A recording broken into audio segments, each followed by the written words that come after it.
Hello from Southern Ontario this Friday, September 23rd, I think it is. We really need to help the Rebel News. Let me start out by saying this morning I checked my phone, started doing my 4 hours of homework thing. Somebody put $60 in my PayPal account to help the channel. Appreciate it. Not embarrassed to admit I desperately need it. But please, if you've got $5 you can spare, send it to the Rebel News, not me. I'm just a guppy in a sea of information, in an ocean of information. Should my channel, if I can't continue to do this, if I had any common sense, I'd be putting the 4 hours a day into my wallet, not my channel. But the Rebel News, now, they're hard C conservative.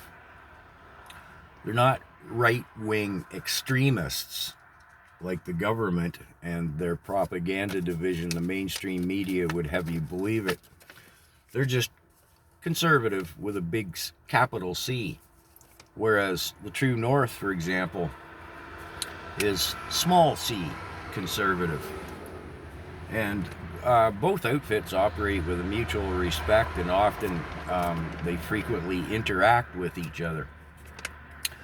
Some background: twice, not once, but twice, the Rebel News has had to take Trudeau himself to the Supreme Court, our highest court in the land here in Canada. And both times the Supreme Court has ruled strongly, yes, Mr. Trudeau, they are a legitimate news source, independent media. They don't take your money, or our tax money rather.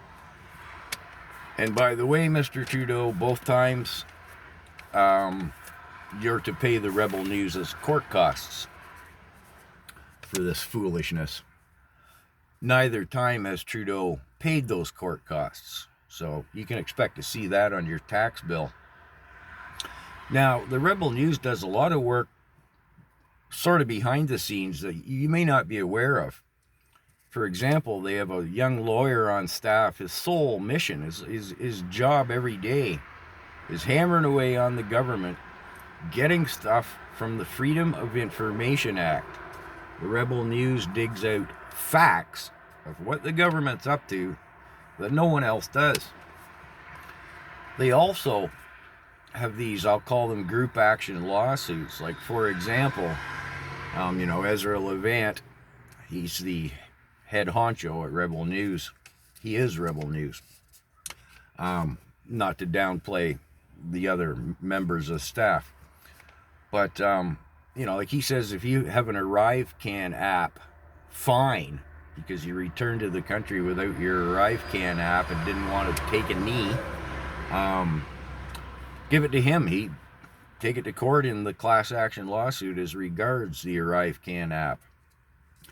They did the same thing, and I imagine it's still proceeding through the courts with the frozen bank accounts. Some single mom who's scraped together $10 for the Freedom Convoy and had her bank account frozen. They're still working away on that one.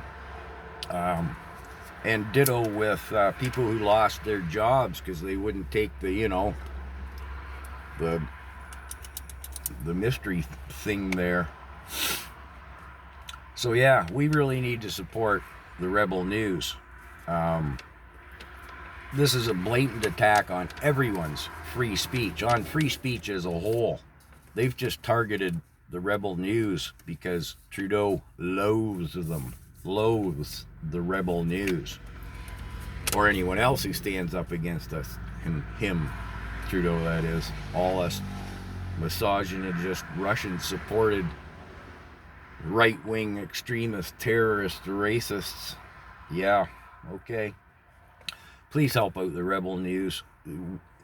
If they fall, it is a crucial, it's the domino effect of we all lose our freedom of speech. So you can go to YouTube, saverebelnews.com, where Ezra Levant explains, I'm not going to get into it, who and how they're under attack with this lawsuit presented by the Trudeau government and paid for with your and my tax money. Yeah, your and my tax money. Trudeau's using it to attack an independent media outlet in Canada. Please help them out.